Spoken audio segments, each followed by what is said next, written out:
Hello.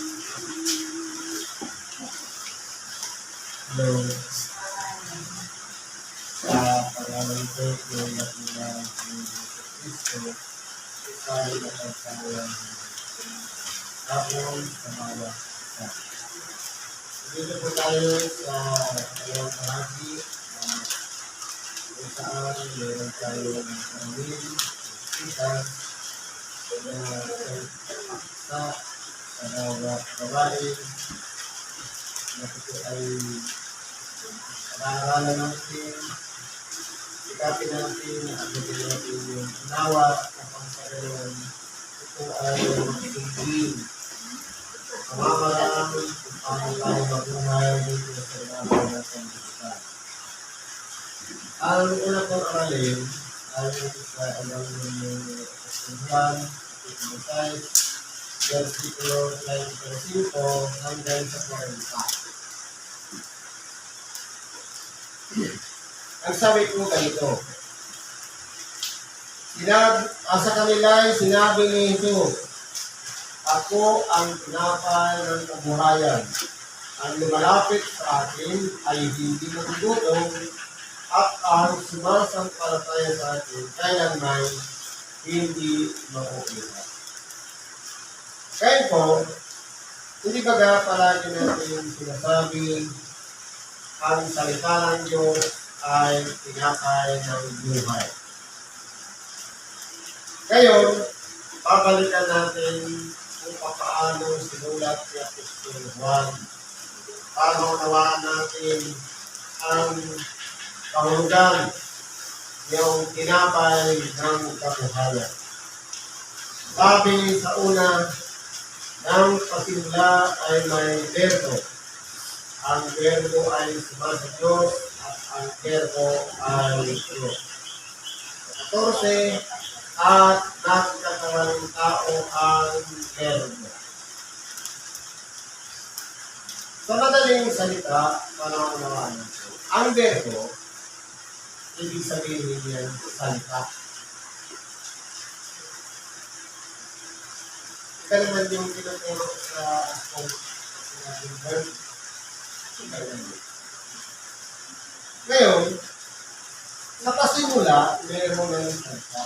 Yung nilagamit ng Diyos para magkaroon ng pangyayari ang kanyang mga kapangyarihang gawa. Sa pamamagitan ng mga salita, nahahayag ang kapangyarihan ng Diyos. Natutupad ang mga sinasabi niya upang maging isang nilalang. Halimbawa, lalangin natin ang tao ayon sa atungan.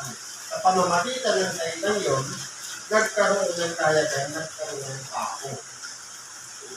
Kaya, sa pasimula, mayroon ng salita. Pero bago tayo dumating doon sa tao, unang muna natin doon sa tangkalangitan. Nilikha ng Diyos ang lahat ng bagay, kasama niya ang salita sa makatuwid bagay ang ating dakilang Panginoon Kristo na nabubuhay pa noon sa kalagayan ng Espiritu. Kaya po, kung titingnan po natin dito, nung nagkatawang tao siya, nagpahayag ng Ebanghelyo na naral, sinasabi niya, ako ang tinapay ng kabuhayan. Dahil siya nga po yung salita na nagkatawang tao na nabuhay na nasa laman.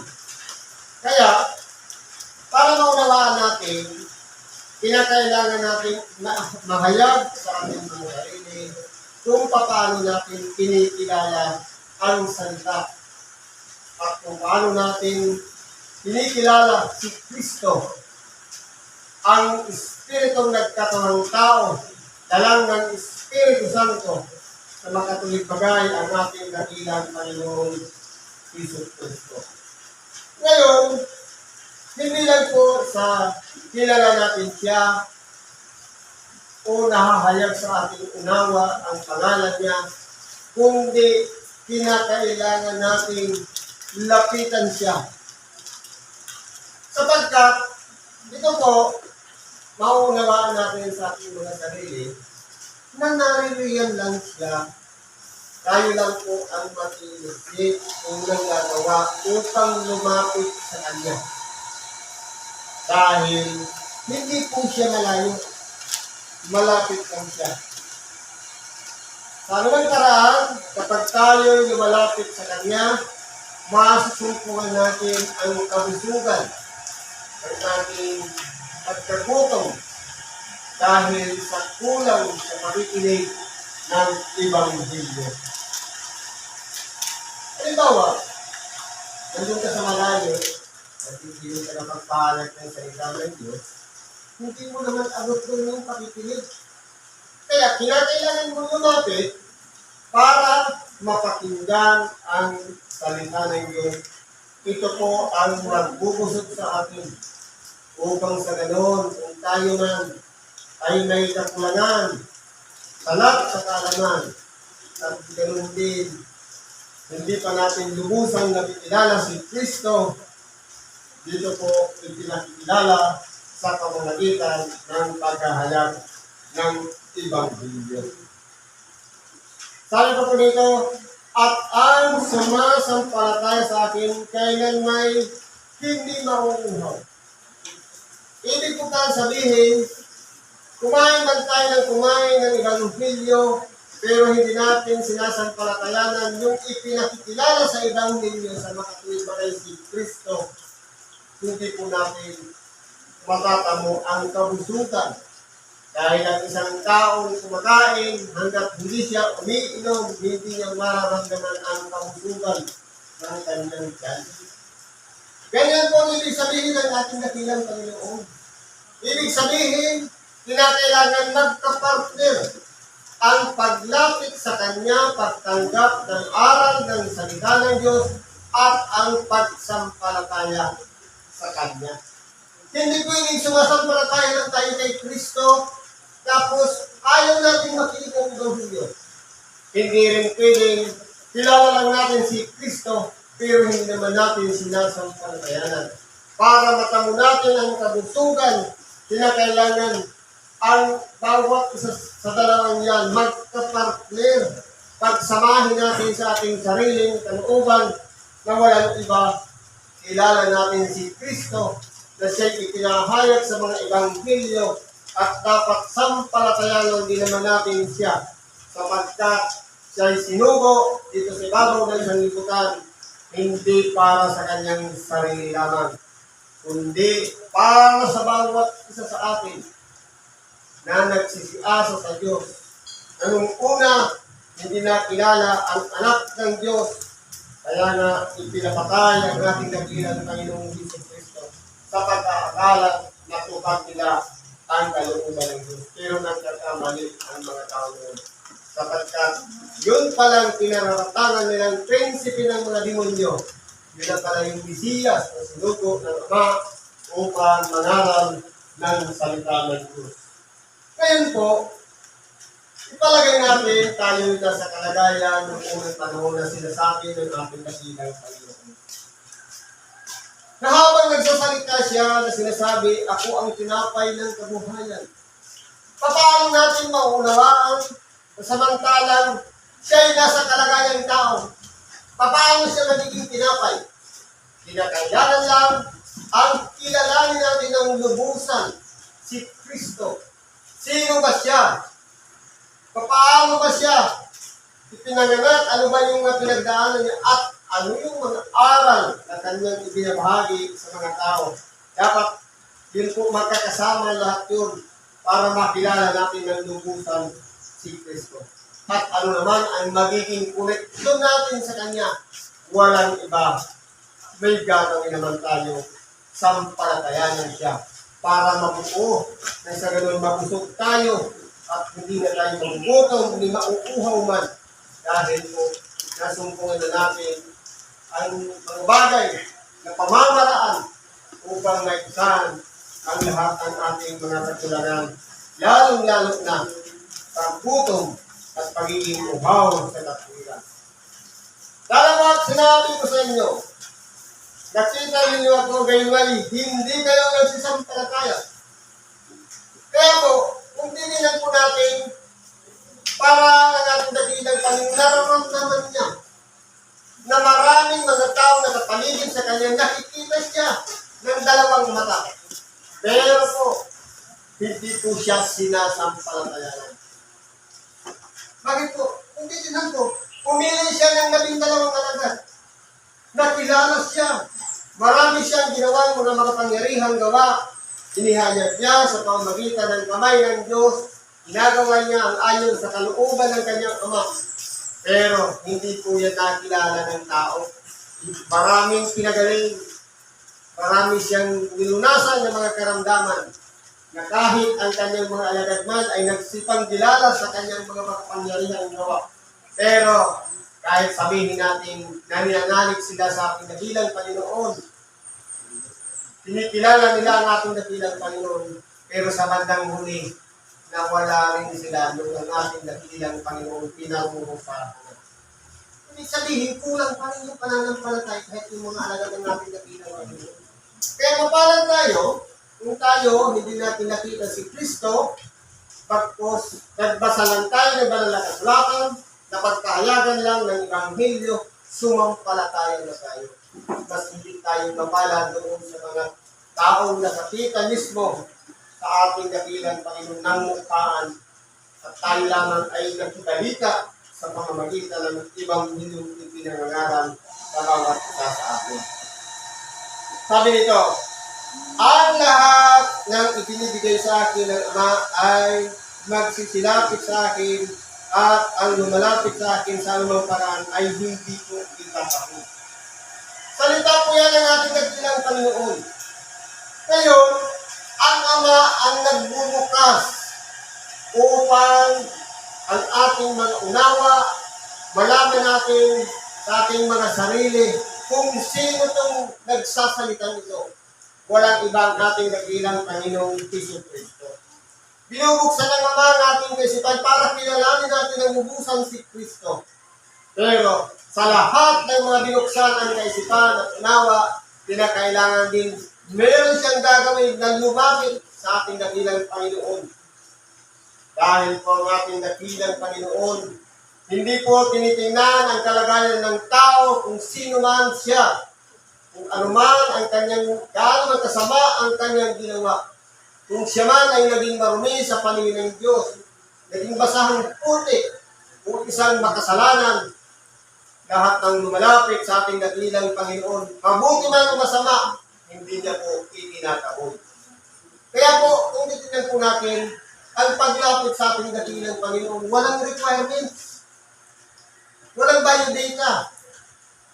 Kinakailangan lang ang pag-surrender, ang pagsuko, sapagkat ang pinakakalaban natin sa ating mga sarili para hindi tayo makalapit sa ating dakilang Panginoon.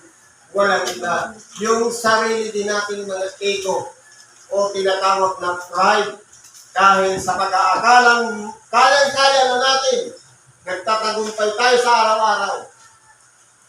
Kumbaga, nalalagpasan natin ang mga pagsubok. Pero kung wala tayong connection sa ating dakilang Panginoon, gaano man tayo magsakripisyo, magpagod, maghirap dito sa ibabaw ng sanlibutan, lahat ng yan ay mababaliwala. Sapagkat sinasabi sa iyong bahagi ng mga kasulatan, kung kayo'y hiwalay sa akin, wala kayong magagawa. Kaya po, ang ating dakilang Panginoon, hindi po siya nagtataboy. Hindi niya tinitingnan ang panlabas na kalagayan ng tao o ang panlooban ng kalagayan ng tao. Kundi, kung papaano ang isang tao nag-i-effort, naglalagay ng pagkakataon o panahon o oras para ilapit niya ang kanyang sarili sa Diyos. Dito po niya tinitingnan ang mga taong hindi niya dapat itaboy dahil kalooban po ng Ama na siya'y palapitin sa ating dakilang Panginoon.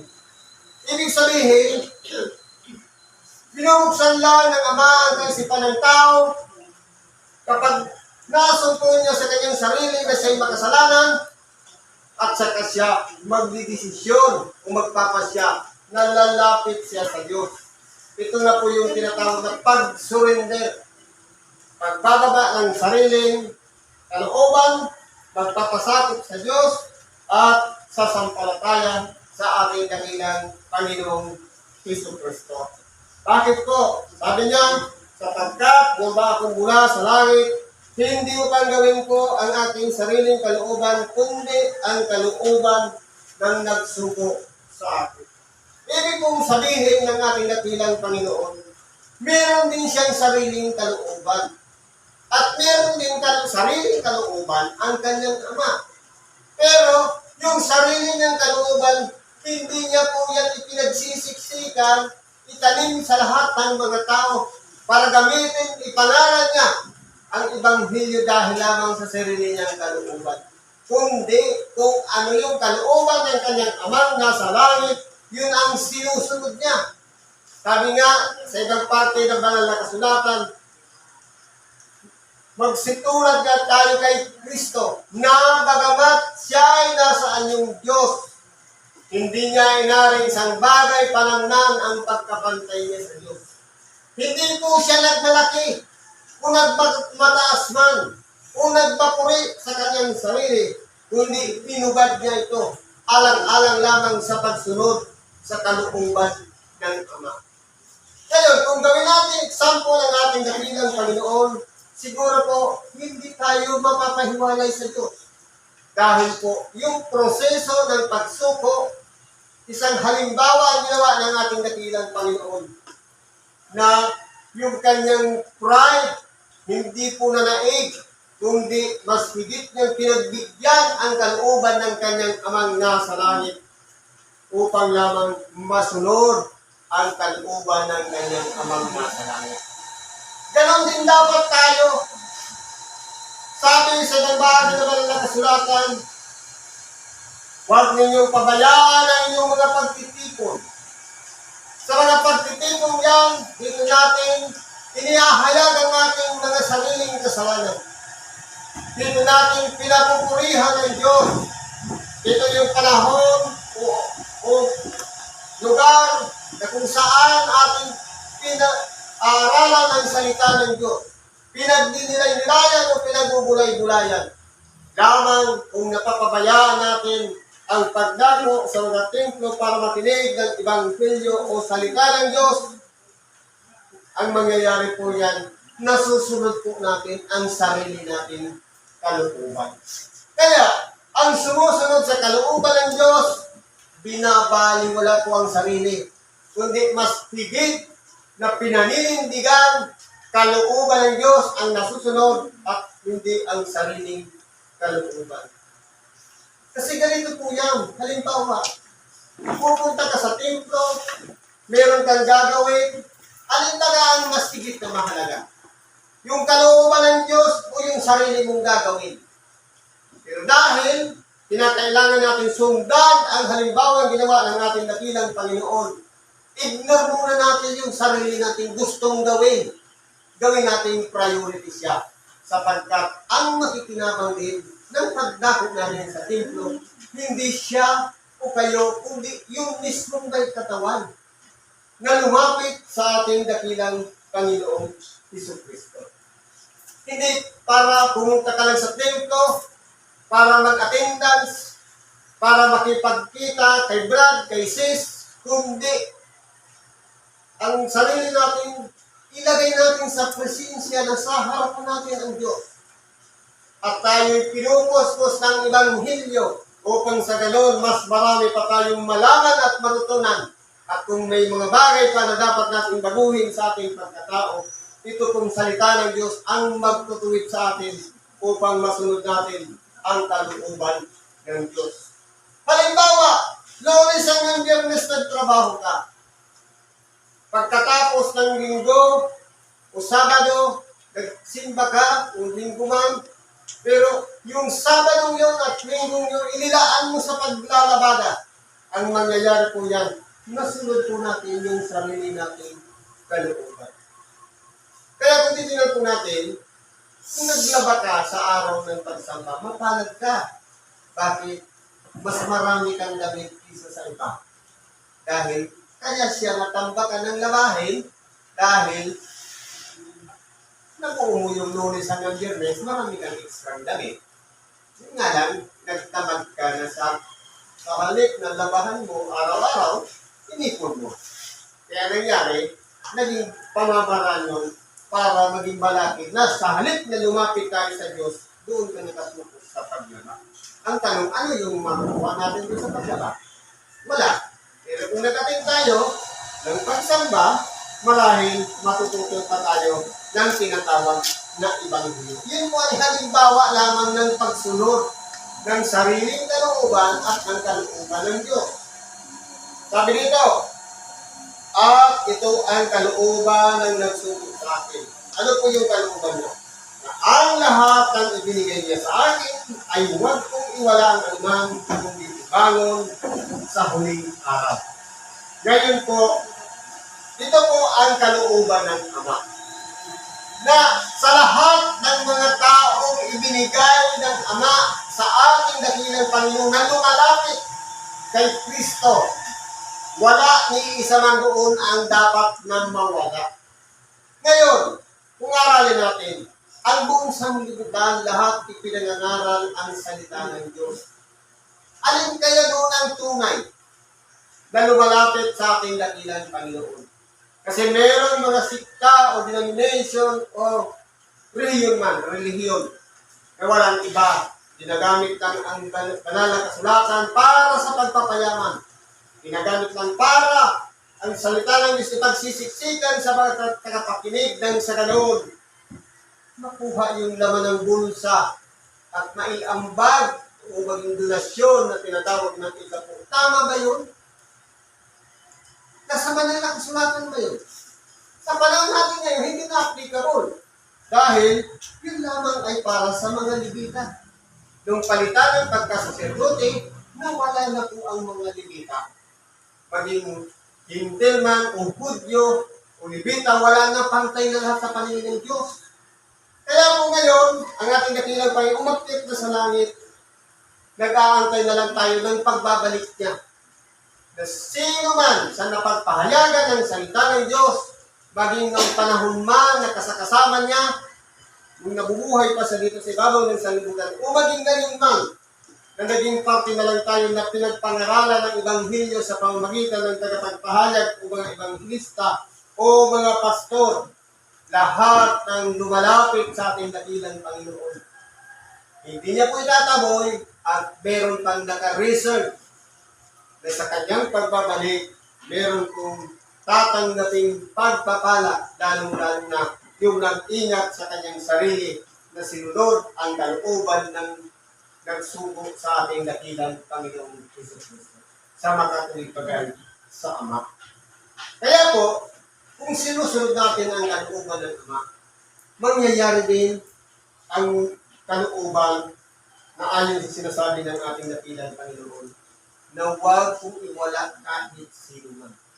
Kaya po lahat ng pinagpapahayagan ng salita ng Diyos, kasama doon sa mga nais ng Diyos na makaunawa, makita sa kanilang mga sarili, ang pagpapahalaga sa Diyos. Lalong-lalo na sa Ebanghelyo, sapagkat hindi po masasayang ang pagbibigay natin ng oras sa oras ng pagsamba dahil sa pagbangon sa huling araw, hindi po tayo mawawala. Kundi kasama tayo sa pinaghandaan ng Diyos doon sa buhay na walang hanggan. Sabi dito, sapagkat ito ang kalooban ng aking Ama, na ang bawat nakakakita sa anak at sa kanya'y sumampalataya ay magkakaroon ng walang hanggang buhay at akin siyang ibabangon sa huling araw. Ngayon po, pagdating ng pagbabalik ng ating dakilang Panginoon, nakita ba natin si Kristo o hindi? Ngayon, ang mahalaga, sumampalataya tayo sa Kanya. Ang reward, magkakaroon tayo ng buhay na walang hanggan. At ibabangon tayo sa huling araw. Ano po ang requirements para tanggapin natin ang pagkabuhay na mag-uli sa mga patay, kasama doon sa kaluwalhatian ng Diyos? Walang iba. Binuksan na ang ating mga kaisipan, kilalanin natin si Kristo. pakiramdaman natin siya sa ating puso. Sabi nga, hanapin muna ninyo ang kanyang kaharian at ang kanyang katwiran. Sikapin natin na pagharian tayo ng Diyos at gumawa tayo ng matuwid sa ating kapwa. Mararamdaman natin na pinaghaharian na tayo ng Diyos. Makikita natin ang presensya ng Diyos kung mararamdaman natin sapagkat merong parang naghahari sa ating puso na walang iba ang Espiritu Santo na siyang nangunguna sa atin upang kontrolin na yung mga dati nating pagkatao at hindi na natin magawa, makabalik pa tayo doon upang magkasalang muli. Kundi itinutuwid na tayo at tinuturuan na tayong papunta sa tinatawag na perfeksyon o pagiging isang ganap. Kung palagi natin sinasanay ang isang bagay, pwede natin ma-perfect ang isang bagay. Sabi nga sa English, ano sabi sa English din? More practice makes perfect. Tuloy-tuloy lang natin gawin. Araw-arawin natin. Linggo-linggo natin ang pagsimba. Araw-arawin natin pagbasa ng Kasulatan. Gabi-gabi tayong manalangin. Pag lagi natin yung sinasanay ang ating sarili sa ganung mga bagay, doon natin mararamdaman na papunta na tayo sa tinatawag na kaganapan. Siguro po dito na lang, pakikibahagi natin sa oras nito. Salamat sa Diyos. At ano man ang ating mga karaingan, kaibigan, ilapit natin yan sa Diyos. Pagkatiwala natin sa Kanya. At antayin natin yung Kanyang kasagutan sa pangalan ng Kristo. Salamat at pagpalain tayo sa araw.